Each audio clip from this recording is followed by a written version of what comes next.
Marcus Stroman is available should the Royals go after him. What is considered to be an offseason success? And has Matt Quatraro shown that he's the guy in Kansas City? That's all coming up next on Locked On Royals.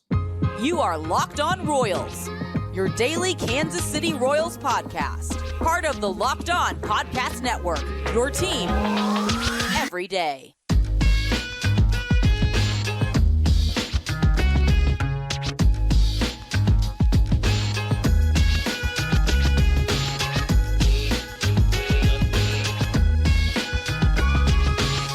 Thank you for tuning in to another edition of Locked On Royals on the Locked On Podcast Network. As always, I'm your host, Jack Johnson, and follow me on Twitter at JohnnyJ_15. That's at JOHNYJ_15. And catch all of these podcasts and wherever you get your podcast on those platforms like Spotify, Apple Podcast, Amazon Music, and Google Podcast. Just be sure to hit that follow button and subscribe because we're also on YouTube. If you ever want to get the video version of this, just check us out on the Locked On Royals channel.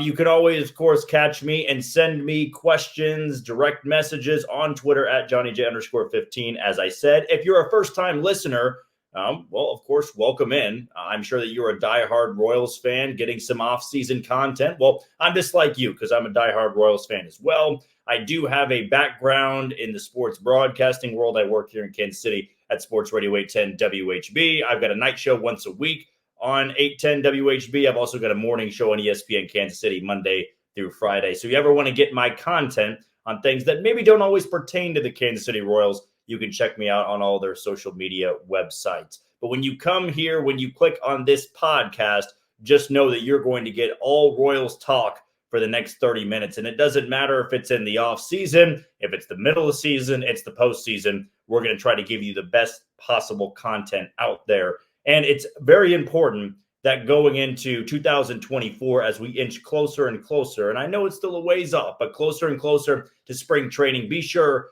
to keep in mind that we want to get to 1,000 subscribers on YouTube by then. Still a ways off, trying to get to 600 right now, but we got a couple months to do so. So if you've already subscribed, send it to somebody who has not subscribed to the Locked On Royals podcast. I have been getting some questions, and this is what I always like to do. When I do these podcasts, I like to get feedback. I like to get questions. I like to get ideas from the listener because it's one thing for me to create my own segment every single time what I want to talk about and regurgitate that to you over a 30-minute segment. Or I can get the feedback from you on Twitter. Still going to try to get things up and rolling on Instagram, on TikTok, get more of a wide-ranging base there for everybody because not everybody has Twitter. And if you want an easier way to reach us, to subscribe to us, that feels like the best way to do it. But I know a lot of people have been asking questions about the offseason, who makes sense, what guys are going to be in the price range. And, you know, one name that became available not too long ago, and I do think it is something that the Royals won't scoff at. And what I mean scoff at is just let's not even entertain. I think there is maybe a slight chance it could be entertained, but it's more so of the idea of a pitcher like this. And who I'm meaning is Marcus Stroman. So Marcus Stroman is not going to be pitching in Chicago this upcoming year, likely. I think that he is going to try to get a bigger contract elsewhere. Anytime you turn down the qualifying offer, you are trying to look elsewhere to get a bigger deal. And maybe to Marcus Stroman, it doesn't really matter where he plays. He just wants to make sure he's got a big time contract. Now, I know a lot of people already are going, no, I don't want to overpay for a pitcher that's over 30 years old. Don't want to go after Marcus Stroman, who had a terrible, awful, dismal second half, which is very true, but he was also an all-star. He had an incredible first half. He was the Chicago Cubs ace and a Chicago Cubs team that was very much in the wild card race all the way up until the end of the season. And Marcus Stroman's also pitched on the big-time stage before. Remember, the Royals saw him back in 2015 when he was a part of the Toronto Blue Jays. He's been a part of the WBC. He was a great top-end starter for Team USA back in 2017. I mean, he's got a very decorated past. And I don't think that whoever overpays for him or who gives him the long-term deal is really going to regret it. Because here's the reality. You have to overpay for pitching. And you're not going to get a beautiful deal every single time. You may have a guy that's 30, 31 years old, and you're shelling out a 5 to 6 year deal. Well, that's not going to look good on the surface because, of course, fans are going to immediately go, well, what version of this pitcher are we going to get when he's 34, 35, and 36 years old? That's a problem down the road. The reality in free agency now is you have to overpay. You have to give more years to guys like a Marcus Stroman. You're going to have to give a 4, 5, 6 year deal. I mean, that's why with Eduardo Rodriguez, who hit the market a couple years back and he signed with Detroit. I mean, Detroit wasn't in any realm of contention just yet, and they had to overpay a little bit. Now, they got a very serviceable amount of time from Eduardo Rodriguez, and I thought he was great last year. I think nobody could deny his greatness last year. Now, in the end, I don't think they really got what they wanted out of him because they couldn't trade him. Now, he didn't want to be traded, and then he opted out, so now he's a free agent. But still, those are the type of moves that I think when the Royals want to jump in the free agent pool, when they want to be more aggressive, that's what they're going to have to do. So for the fan that's saying, no, it's too much money, don't want to overpay, the reality is you're going to have to overpay. And if you want the Royals to be aggressive and go after starting pitching and guys that have shown their number ones and number twos, they're going to be guys like this, where Marcus Stroman, finished the last half of the year at a downward trend. He's shown that he has injury concerns. I mean, these things you have to factor in. Jack Flaherty's another name. I think in a perfect world, you'd want Jack Flaherty on a 1-year, $10 million deal. No harm, no foul. If he busts, if he's not very good, okay, move on from it. It's a 1-year deal. I mean, you have a little bit more commitment with Marcus Stroman. But this podcast segment is not to just say that Marcus Stroman is the end-all be-all. That Marcus Stroman is the fix. I mean, if the Royals found a way to be aggressive and go after him and they ended up signing him, I'm not going to complain about it because I know they're trying to add to this rotation and give themselves a chance to build a pretty damn good rotation. And I think Marcus Stroman would significantly improve this rotation, whether you want to criticize his age, his second half last year. It doesn't matter if it's Marcus Stroman or if it's Jordan Montgomery or it's Aaron Nola. If the Royals actually want to be in contention for these guys, they're going to have to overpay. That's just the way baseball is, okay? If you want to compete with the New York Yankees and the Philadelphia Phillies, you have to show more commitment to them. They may be more inclined to take a deal from Philly or the Mets or the Padres or the Dodgers on a 2 or 3 year deal instead of the Royals. They may not want to go pitch on a smaller contract. They may want to get the Royals into a 5 or 6 year deal and a lot of money, 20 million, 21, 22 a year. And that's where I think JJ Picollo is going to have to figure out, okay, is this a year where you make a move like that? Eventually they're going to have to. That's kind of where I'm at. Eventually there's going to be an offseason where the Royals are going to have to make a signing like that. They're going to have to go get their workhorse, and it's going to be a contract like that. I think a perfect example, not really pitching-wise, but what the Rangers did with Marcus Semien and Corey Seager. To outbid the rest of those teams, they had to give the amount of years, and they weren't worried about what their age 38, 39, and age 40 season were going to look like. They're trying to capitalize on a window. They're trying to capitalize in the first 3 years of that contract when they can assemble a really good unit. And to me, that's how the Royals can approach this free agency. Don't worry if you have to give a 5-year deal to a 31-year-old. If you really believe that you can contend and you can build a good rotation in the next 3 years, well, then you don't have to worry about it. He's your workhorse. He's your number one for the next couple years. It's not always that simple. Guys get injured. Guys underperform. But this is what I'm getting at here. If you want the Royals to be aggressive, if you are one of the fans that gets mad when JJ Picollo and John Sherman, they don't put money into this team, this is the world of baseball now. Pitching is always going to be an overpay. And maybe it's not Marcus Stroman. Maybe it is. I have no sources whatsoever that tell me they're even interested. But this just kind of feels how the market's going to fall a little bit.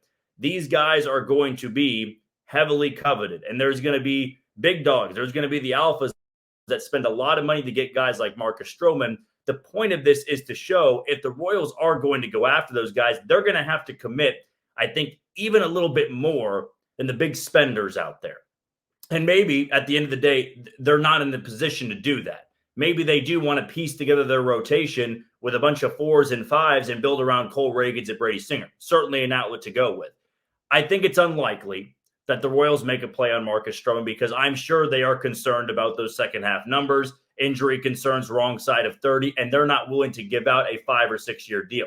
Somebody is going to be willing to give Marcus Stroman a 4 or 5 year deal. It's just the way baseball works.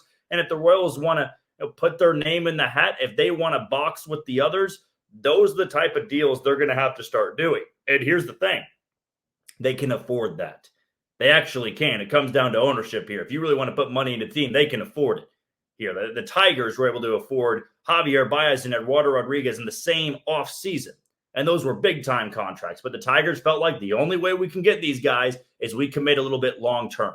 The Royals are going to have to do that. It may not be Stroman. It may not be somebody else. Hell, they may not do it at all. But that's just kind of where I'm at. This is the reality of Major League Baseball and free agency and where the Royals are at. All right, the next thing we're going to dive into is what is going to make a successful offseason. Does it mean signing a big-name pitcher like Marcus Stroman? Does it mean just assembling the right team on cheap deals? Or does it mean trading a little bit more, being more aggressive, more transactional for these next couple of months? I'll tell you next on Locked On Royals. You are tuning to Locked On Royals on the Locked On Podcast Network. I'm your host, Jack Johnson, and be sure to follow me on Twitter at JohnnyJ_15. That's at JOHNYJ_15. Before we go any further, let's give a shout out to today's title sponsor in FanDuel. I mean, it's crossover season now. Baseball season may be over, but we got college hoops, we got college football, NFL, NBA, women's college basketball.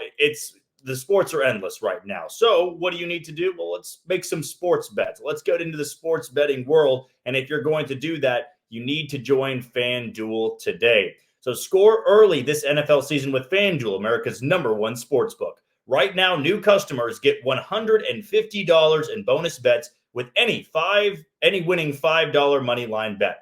That's $150 if your team wins. If you've been thinking about joining FanDuel, there's no better time to get in on the action. The app is so easy to use, and there's a wide range of betting options that includes spreads, player props, over-unders, and more. So visit FanDuel.com/lockedon and kick off the NFL season.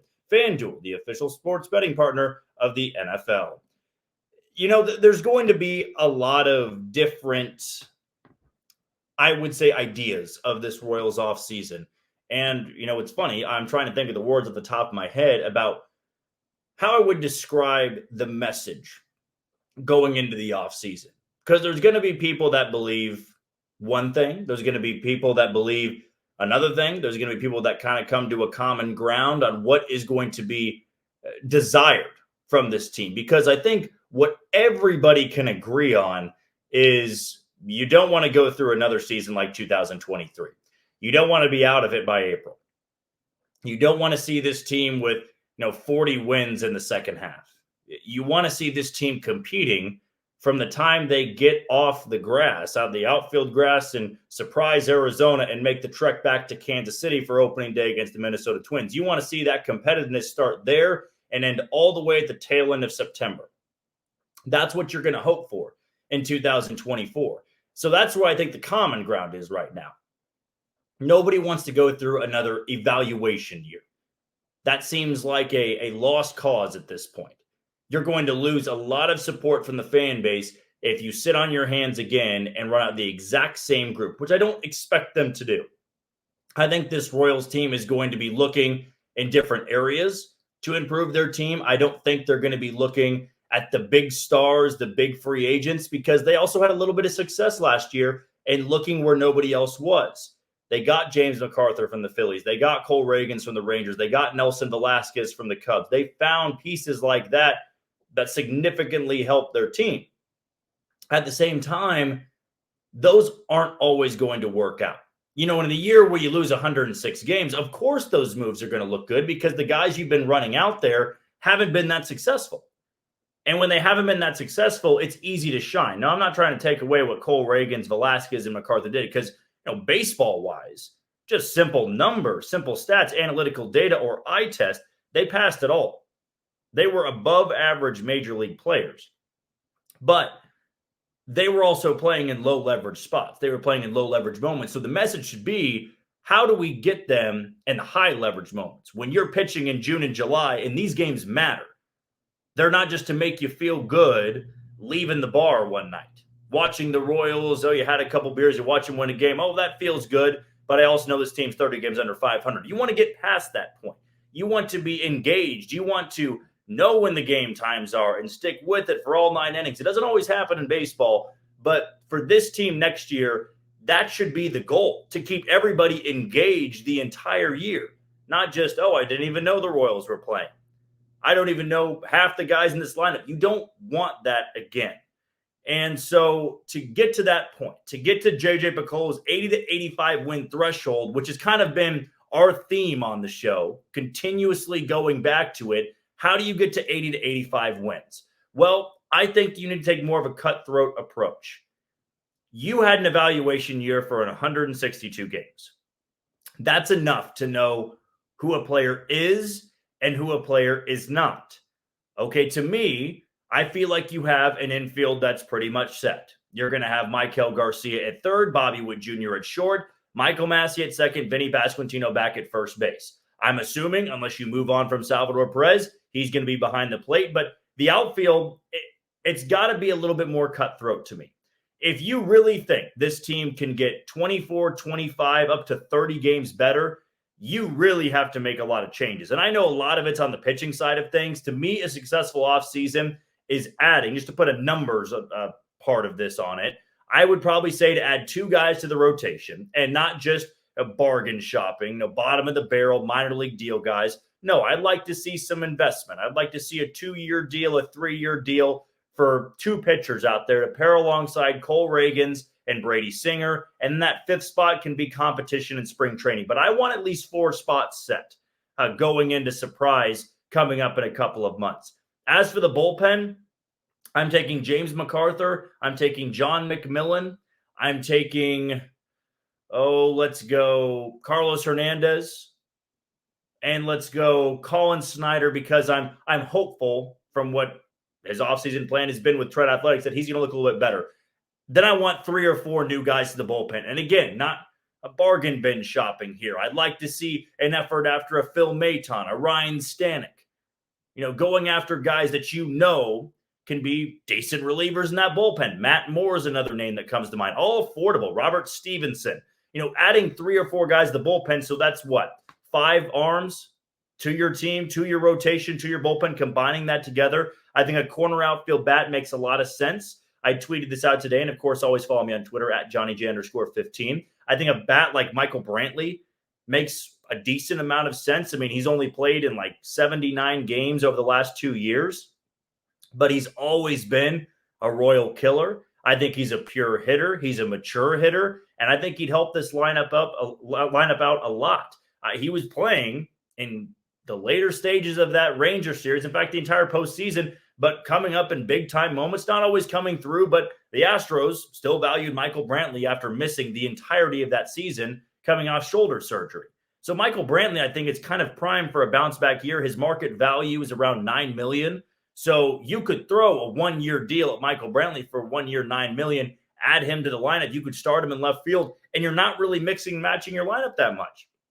You move MJ Melendez to right field. You still can add Nelson Velasquez as a full-time DH. Vinny Pasquantino plays first base. Salvi can still catch. There's nobody that loses the spot there. Maybe Drew Waters, maybe Kyle Isbell if you had another outfield arm or outfield bat. But to me, that kind of signals to me it's a successful offseason. It doesn't mean the results are going to show because, right, it's all just trying to feel confident about going into the year. But I got to see transactional. I don't need to see a bunch of trades. I think I'd be intrigued if you can flip Edgar Olivares for somebody, Kyle Isbell for somebody, maybe Salvador Perez for somebody, Brady Singer. This, to me, is that offseason you can really shake up the roster. And I think with the names I just, set out over the air or over this podcast, that to me would kind of signal that it's been a successful offseason and give Matt Quatraro a much more suited bunch to compete in 2024. So that's kind of where I'm at with this offseason. That would be a success to me. I don't want to see 1 or 2 moves. I mean, last year, the most expensive move they made was Jordan Lyles. And Jordan Lyles was not anything what they hoped for. You could say he logged innings. I don't want to get back and forth in this tennis match of trying to say whether it was a valuable signing or not. We all know that the numbers were not what the Royals had hoped for. Yes, he logged innings, but not successful ones at that. And they tried to piece together their lineup with Franmil Reyes, with Matt Duffy, really put a lot of faith in young guys that are more so 4A players than anything. And that was fine for an evaluation year. But you got to know that the fan base is getting a little bit impatient. I mean, not asking you to go and double or triple or quadruple your payroll, but you got to be transactional because there are guys you can absolutely afford and add 5, 6, 7 names to this team, whether that be pitching or lineup help, middle of the lineup help for this Royals team going into this upcoming 2024 campaign. All right, the last thing we're going to dive into is Matt Quatraro. In his first year as manager, he went 56 and 106. Lots of fans didn't like what he did. Some fans were more patient. Do I believe that he has shown he's the guy in Kansas City? I'll give you my answer next on Locked On Royals. You are tuned into Locked On Royals on the Locked On Podcast Network. I'm your host, Jack Johnson, and be sure to follow me on Twitter at JohnnyJ_15. That's at JOHNYJ_15. And you can always find us on those podcasting platforms like Spotify, Apple Podcast, Amazon Music, Google Podcast, and you can catch us on YouTube. Just be sure to hit that follow button and subscribe. And hopefully here in the coming days, we are going to expand our social media outreach to Instagram and TikTok as well, so we can really, get our net out there for people that maybe don't have Twitter and want to get some Royals content for the off season. The last thing that was asked of me on Twitter, because I did this back on Sunday or Monday, I believe, about what we want to talk about this week, because I'm going to be doing that this off season of just getting the listeners' input, the followers, and what they want to talk about. And one follower out there had to ask, has Q shown that he's the guy? Has this been, the right move looking back? Is there any more time for patience? Is there a need to be more cutthroat? I follow people on Twitter that didn't want Matt Quatraro to get a second season, that believe he is way in over his head. Here's where I stand on it right now. The short answer is no. He has not shown that he's the guy, because I can't go all in for a guy that just lost 106 games. Okay, I need to see improvement. If Mike Matheny in his first full season, won 70 plus games, that's almost 20 more wins than Matt Quatraro had in his first full season. Now, Mike Matheny had more success and had more experience as a manager than Matt Quatraro did. So I wasn't expecting a big-time turnaround in year one for a guy who's never managed a baseball club at the professional level. That to me is where my expectations were. But I'm not going to sugarcoat things. I can't say confidently, I know he's the guy, because I don't. Right? If you lose 106 games, you tie the franchise record, what do I have to go off of that makes me think you're the guy? And I do think I had a lot of criticisms and a lot of head-scratching days where I watched the Royals game and said, I don't get what Matt Quatraro is doing here. I don't get the bullpen management. I don't get this lineup construction. There were days that I had questions. But again, I think that every fan base has its gripe, has its frustrations, and takes out its anger on the manager. Remember, we are, I guess now 5 years removed, 6 years removed from the last time Ned Yost managed the Royals. There were plenty of times that Royals fans wanted Ned Yost fired, and he won them a World Series championship. It's just the way it goes in baseball. But I do think this is kind of my year, or Matt Quatraro's year, to show that he can be the guy. If the Royals really meet that threshold of 80 to 85 wins, then I think he's shown to me he's the guy. Okay, because then at that point, I'd imagine the front office is thinking, we're all in. If you can win 80 to 85 by not, astronomically increasing your payroll, that your team is pretty close to contention. The division's really weak. It always seems to be a 2-year window for everybody in the Central. The Twins have their moment. The Guardians have their moment. The White Sox had their moment. The Tigers may be getting their moment this year. And then you hope the Royals can have their moment down the road.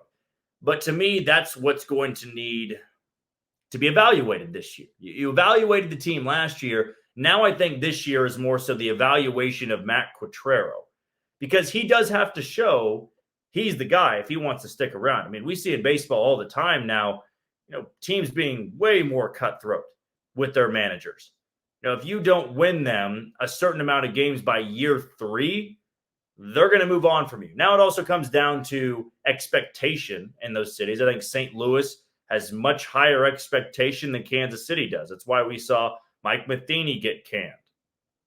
Mike Schilt get canned, and he may be the front runner for the Padres job now. Gabe Kapler got canned in San Francisco, and that was after his front office did nothing to help him. And that also is going to be another factor of how I evaluate Matt Quatraro this upcoming year. How much help does the front office give him? If the front office doesn't give him any help, why am I going to put the weight of expectation on his shoulders? Last year's group, I don't even care if you give the Royals, Brandon Hyde or Torey Lovello or Boshi. Doesn't matter. That team was not going to go to the postseason. There just was not enough talent there. And you can harp and criticize the bullpen management and putting certain guys in certain spots and pinch hitting guys here and there. There just wasn't much to work with. That's the reality here. And that's why I think it's not a wash. I think we got to learn a little bit about Matt Quatraro, the person, more so than the manager. I really did like his end of the season press conference because he addressed, kind of being mellow and not really showing too much emotion. And I always thought it was kind of silly and ironic that some fans were so harsh on Matt Quatraro for not showing emotion, for not getting ejected when he felt like his team was being wrong. Yet we all thought it was out of pocket or dumb when Mike Matheny did it.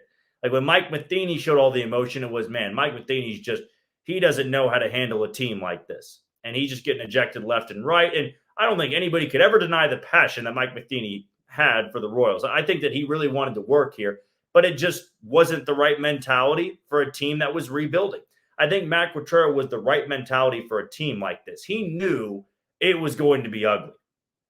I wasn't in, of course, that hiring process. I wasn't in that office room or that conference room when John Sherman and J.J. Picollo hired Matt Quatraro.